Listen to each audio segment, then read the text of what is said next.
नमस्कार प्रिय दर्शकों, हाजिर हुआ हूं मैं आज आप सबके सम्मुख एक और नया विषय लेके, जिसका नाम है मुख्य ग्रह कुंडली में कैसे देखें और कैसे पहचानें। आप खुद भी अपनी कुंडली के अंदर जात को पहचान सकते हो कि आपकी कुंडली में कि कौन सा मुख्य ग्रह बनता है कुंडली में, तो उसको हमें कैसे देखना है, कैसे जानना है, आज हमारा ये विषय है। उससे पूर्व हम जाने, मैं आपको बता दूं कि मैं आज फिर किन्हीं 3 सवालों के जवाब लेकर हाजिर हुआ हूं आज आप सबके सम्मुख। तो जो आज के जो सवाल हैं उनको हम बाद में देखेंगे वीडियो के। उससे पहले हम ये जान लेते हैं कि मुख्य ग्रह को कुंडली में कैसे जाने और कैसे पहचाने। पांचों उंगलियां बराबर नहीं होती, ऐसे ही पांचों जो इतने भी 9 ग्रह हैं कुंडली में वो भी बराबर नहीं होते हैं। हमें किन्हीं एक मुख्य ग्रह को पहचानना होगा, वो ही मुख्य ग्रह हमें जिंदगी में सब कुछ प्राप्ति करवा देता है, सब कुछ दिला देता है।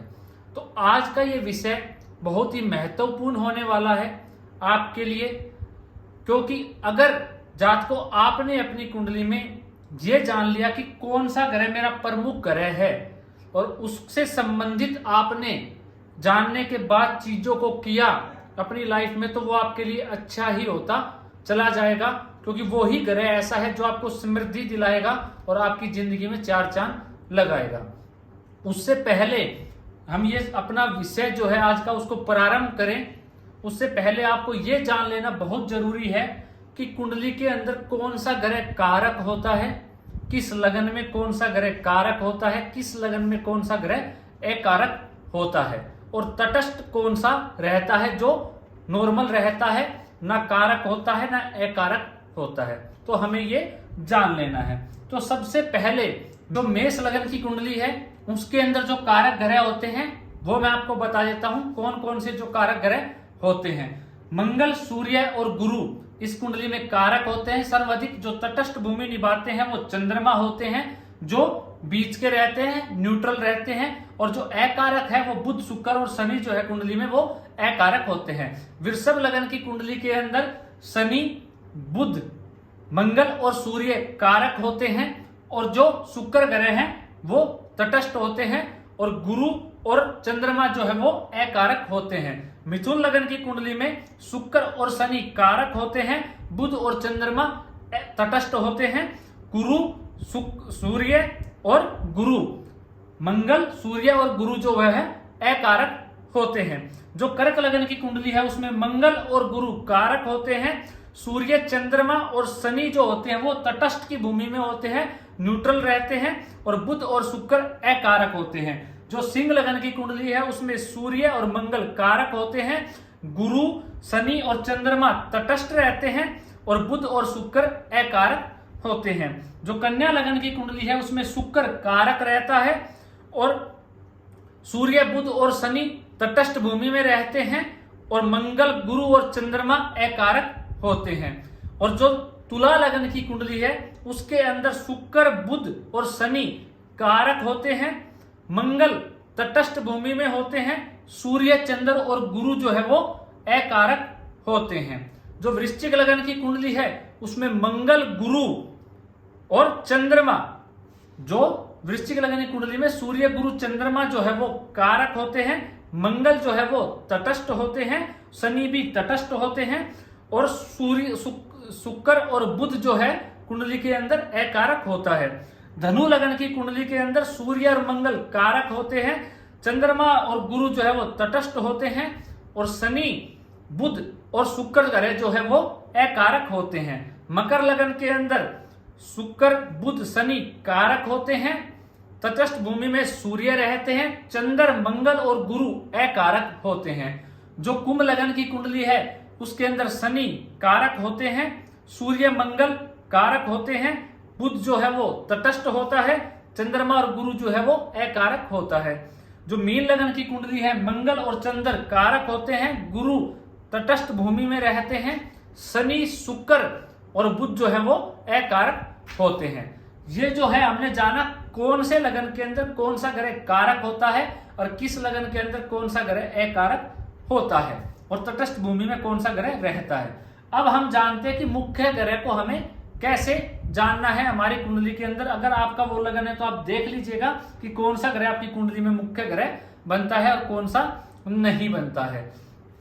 तो जो आज का हमारा जो मैंने एक कुंडली आप सबके सम्मुख बनाई हुई है आप सबको समझाने के लिए, तो सबसे पहले हमें कुंडली में क्या देखना है, जो कारक ग्रह हैं उनका हमें कुंडली में विचार करना है कि कारक ग्रह किस अवस्था में बैठे हुए हैं।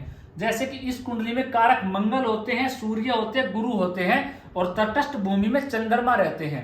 शुक्र, शनि और बुध इस कुंडली में अकारक रहते हैं मेष लगन की कुंडली में। तो मैंने आप सबके सम्मुख एक चार्ट बनाया हुआ है, लगन का चार्ट। इसी लगन के अंदर जो गुरु ग्रह है वो 14 डिग्री पे बैठे हुए हैं, मंगल 0 अंश पे हैं और जो सूर्य है वो 12 डिग्री के ऊपर बैठे हुए हैं। तो सबसे पहले हमें यह देखना है इस कुंडली के अंदर कि जो ग्रह है वो किस अवस्था में है। क्या वो पाप ग्रहों से दृष्टि, जो मुख्य कारक ग्रह उनको विचार करना है, और जो डिग्री में अंश में कौन सा बलशाली है, कौन सा युवा अवस्था में है या किशोर अवस्था में है उनका विचार करना है, या कोई मृत अवस्था में है उनका देखना है। तो इस कुंडली के अंदर सूर्य भी युवा अवस्था में है, गुरु भी युवा अवस्था में है, मंगल बाल अवस्था में है। तो जो सबसे प्रमुख ग्रह कुंडली का बना वो गुरु बन रहा है इस कुंडली में। कैसे? क्योंकि युवा अवस्था में है। अब हमें क्या जानना है कि कितने पाप ग्रहों से दृष्ट है, कितनी पाप कर्तृयोग में तो नहीं है, अंशवाइज कितना है, ये सारी चीजों का विचार करना है। तो इस कुंडली के अंदर राहु की दृष्टि गुरु के ऊपर पड़ी हुई है, लेकिन शुक्र की दृष्टि भी गुरु के ऊपर है और गुरु अपनी ही राशि में भाग्य के स्थान पे बैठा हुआ है। और जो केतु के साथ बैठा हुआ है तो बल में वृद्धि हो रही है, लेकिन फिर भी वो किसके साथ बैठा हुआ है, पाप ग्रहों के साथ युति करके बैठा हुआ है, लेकिन शुक्र की ग्रह की दृष्टि भी उसके ऊपर प्राप्त है। ऐसे ही अगर हम सूर्य को देखते हैं, सूर्य 12 डिग्री पे है, इस कुंडली में कारक होते हैं, लेकिन छठे घर के स्वामी के साथ पंचम की युति बन रही है। तो जो सूर्य ग्रह है वो प्रमुख कारक होने के बाद भी इस कुंडली में अच्छा फल नहीं दे पाएंगे इतना, क्योंकि ये बुध के साथ युति, छठे भाव के स्वामी के साथ युति करके बैठे हुए हैं, त्रिक भाव के स्वामी के साथ, तो कमजोरी आ जाएगी पंचम भाव के स्वामी में भी। तो इसलिए जो इस कुंडली का जो मेन प्रमुख ग्रह बना, हमें कैसे जानना है, पहले तो हमें देखना है कि पाप कर्तृ योग में तो नहीं है वो ग्रह, कौन सा कारक ग्रह होते हैं कुंडली में, कितने ग्रहों की दृष्टि है उनके ऊपर, कहीं वो पाप ग्रहों की दृष्टि है या नहीं है। अगर हमें कोई प्रमुख ग्रह प्राप्त नहीं होता है, अच्छा, उसके बाद हमें तटस्थ ग्रह के ऊपर जाना है, जो न्यूट्रल रहता है, उसको देख लेना है कि वो कुंडली में कैसा है, उस पर विचार कर लेना है। प्रिय दर्शकों, अगर हम ये जान लेंगे कि हमारा प्रमुख ग्रह कौन सा है कुंडली के अंदर और उसके ऊपर हम अपना काम करना शुरू कर देंगे, उस ग्रह को मजबूत कर लेंगे, और तो हम सब कुछ अपने जीवन में प्राप्त कर पाएंगे। हमारे पास किसी चीज की भी कमी नहीं रहेगी। उसका देखने का सिंपल सी विधि मैं आपको आज बता रहा हूं। अगर आप ये जान लोगे तो आप भी अपने प्रमुख ग्रह को बलि करके अपनी कुंडली को मजबूत कर सकते हो। तो फिर जो दूसरे नंबर पे हमें तटस्थ ग्रह को देख लेना है। जो तटस्थ ग्रह बना वो चंद्रमा बना। चंद्रमा कहां, पाप कर्तृ योग में फंस गया। दूसरा शनि की दृष्टि से दृष्ट, मंगल की दृष्टि से दृष्ट, तो चंद्रमा इसके अंदर बिल्कुल ही पीड़ित अवस्था में इस कुंडली में बैठा हुआ है। तो हम क्या करेंगे इस कुंडली के अंदर, ऐसा जो जातक है तो इसके अंदर हम देखेंगे तो कैसा स्वभाव होगा। सबसे पहले हमें किसी जातक की कुंडली का अगर अध्ययन करना है तो उसका स्वभाव कैसा होगा, कैसे जानेंगे हम। पहले हम लगन को देखेंगे, लगन किस अवस्था का है, लगन को हमने जाना। उसके बाद हम चंद्रमा को देखेंगे, चंद्रमा किस राशि में बैठा हो, क्या वो दोनों आपस में मित्र हैं। तो इस कुंडली के अंदर मंगल चंद्रमा के साथ मित्र है, चंद्रमा का और मंगल का नारसैकिक मित्रता है और कुंडली से भी मित्रता बनी हुई है, तो अच्छा योग ये बन गया। दूसरी चीज हम क्या देखेंगे कि जो लग्नेश है उसके ऊपर कितने ग्रहों की दृष्टि है, लगन के ऊपर कितने ग्रहों की दृष्टि है, और जो चंद्रमा है उसके ऊपर कितने ग्रहों की दृष्टि है। तो हमने देखा गुरु की मंगल के ऊपर दृष्टि और केतु की भी मंगल के ऊपर दृष्टि, और यहाँ पे सूर्य के ऊपर भी गुरु की दृष्टि पड़ी हुई है, और यहाँ पे चंद्रमा पे शनि की दृष्टि। तो हम इसका आकलन कैसे करेंगे इस जातक का। मंगल का लगन में जाके बैठने से रोचक नामक योग, जातक जल्दबाज होगा, साहसी होगा, उत्साही रहने वाला होगा, हर काम को जल्दबाजी में करेगा, धैर्य की थोड़ी सी कमी देखी जाएगी। लेकिन गुरु की दृष्टि है, लेकिन केतु की भी, तो उतावलापन बहुत होगा, लेकिन गुरु की दृष्टि होने से थोड़ी सी बुद्धि लगा के अपने कार्य को निकाल लेगा।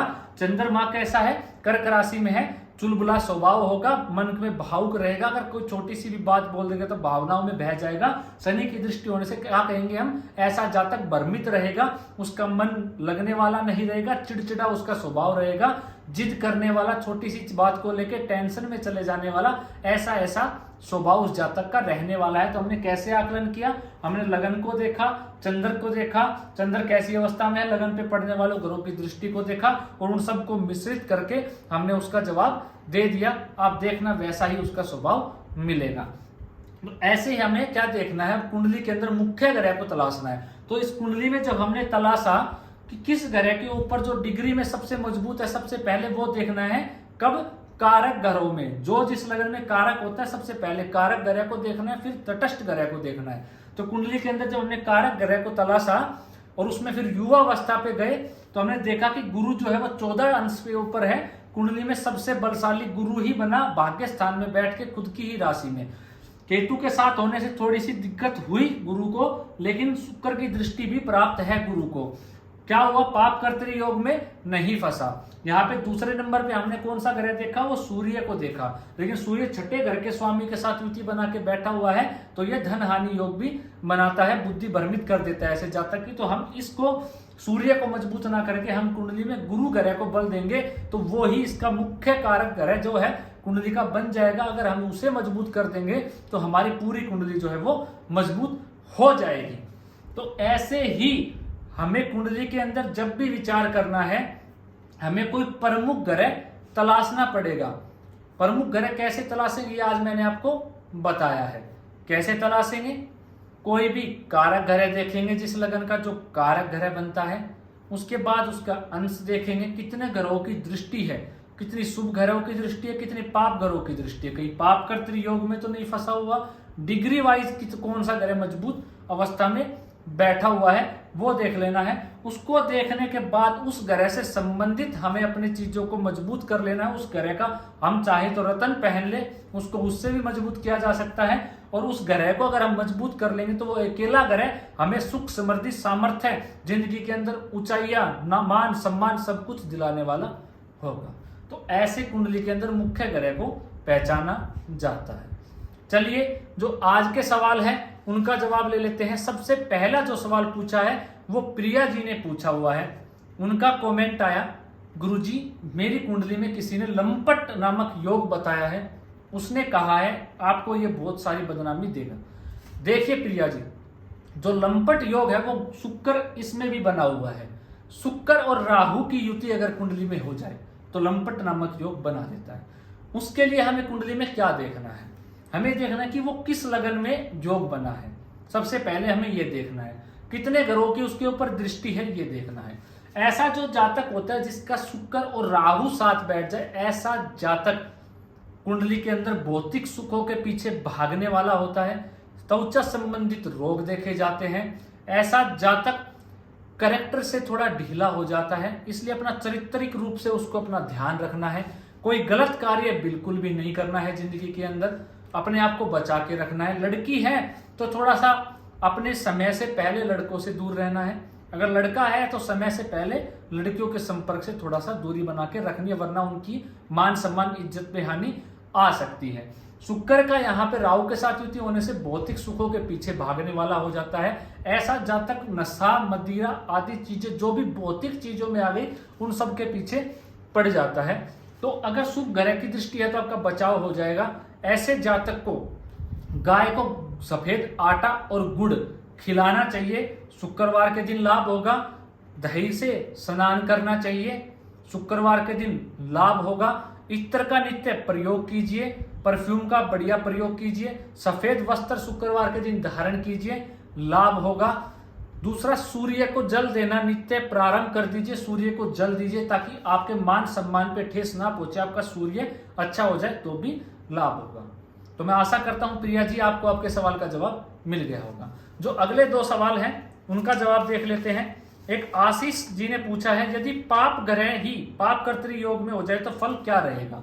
अगर पाप ग्रह ही पाप कर्तृ योग में आ जाए तो और भी खराब फल आपको जिंदगी में प्राप्त होगा, अच्छा रिजल्ट नहीं मिलने वाला है। जैसे शनि लगन में पाप ग्रह होते हैं और शनि ही अपने लगन में बैठ जाए और उनके दोनों साइड पाप ग्रह बैठ जाए, पाप कर्तृ योग में शनि फंस जाए, तो ऐसे जातक की जिंदगी में पहले ही सारी चीजें डिले होनी थी और पाप कर्तृ में फंस जाने से उसको कुछ भी प्राप्त नहीं होना, हर चीज में विलंब दिक्कत आती ही चली जाएगी।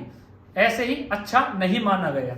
अगला सवाल जो पूछा है आशा जी ने पूछा है, उन्होंने कहा है अष्टम भाव का मालिक जाके अगर लाभ भाव में बैठ जाए तो कैसा फल देगा। देखिए आशा जी, मैंने काफी बार बताया, छठे, 8वें, 12वें घर के जो स्वामी होते हैं, त्रिक भाव के जो स्वामी होते हैं कुंडली के अंदर, वो किसी भी भाव में जाके बैठ जाए कुंडली में अच्छा फल कतई नहीं देते हैं। जो तो गुप्त भाव है अष्टम भाव, एकदम से आकस्मिक धन प्राप्ति का भाव है अष्टम भाव, लाभ करवाता है अष्टम भाव। कैसे? गुप्त चीजों का कारक है, तो जाके लाभ भाव में बैठ जाने से लाभ में हानि करेगा, लाभ होने में दिक्कत आ जाएगी, सामान्य तौर पे आपको लाभ एक जैसा प्राप्त नहीं होगा, आपको लाभ में दिक्कत होती रहेगी। लेकिन मैं ये कहता हूं अगर छठे घर की दृष्टि भी लाभ भाव के ऊपर पड़ जाए, अष्टमेश के ऊपर छठे घर की दृष्टि पड़ जाए जो स्वामी है उसके ऊपर, तो ऐसा जातक को जिंदगी में आकस्मिक धन लाभ होता रहेगा, लेकिन दुर्घटना की संभावना बनी रहेगी उसके साथ। तो अष्टम भाव का लाभ भाव में जाके बैठ जाने से उसको अचानक से कभी ना कभी लाभ जिंदगी में जरूर देखने को मिलेगा, लेकिन लाभ को लेके उसको संघर्ष बहुत ज्यादा करना पड़ेगा, मेहनत बहुत ज्यादा करने पे ही लाभ की प्राप्ति हो पाएगी, क्योंकि अष्टम भाव का मालिक लाभ में बैठ के लाभ में क्षति ला देगा, कमी ला देगा और उसका आपको दुरुपयोग भुगतना पड़ेगा जिंदगी के अंदर। तो आशा करता हूं आपके सवालों का जवाब आपको मिल गया होगा, आपकी जिज्ञासा शांत हुई होगी। मैंने अपने ज्ञान और सामर्थ्य के अनुसार आपकी जिज्ञासा को शांत करने की कोशिश की है। अगर आपका भी कोई सवाल है तो कमेंट करना बिल्कुल मत भूलिएगा, मैं अपने हर एक वीडियो में जवाब अवश्य देता हूं। तो अभी तक आपने चैनल को सब्सक्राइब नहीं किया तो क्यों नहीं किया, अभी की अभी चैनल को सब्सक्राइब कर लीजिए, वीडियो को लाइक कर दीजिए और शेयर कर दीजिए। मिलते हैं और किसी नए विषय को लेके अगले आने वाली वीडियो में मैं हाजिर रहूंगा आपके ऐसे ही सवालों के जवाब लेके और कोई ऐसा ही कोई अद्भुत विषय लेके। तो आज के लिए मुझे इजाजत दीजिए, नमस्कार।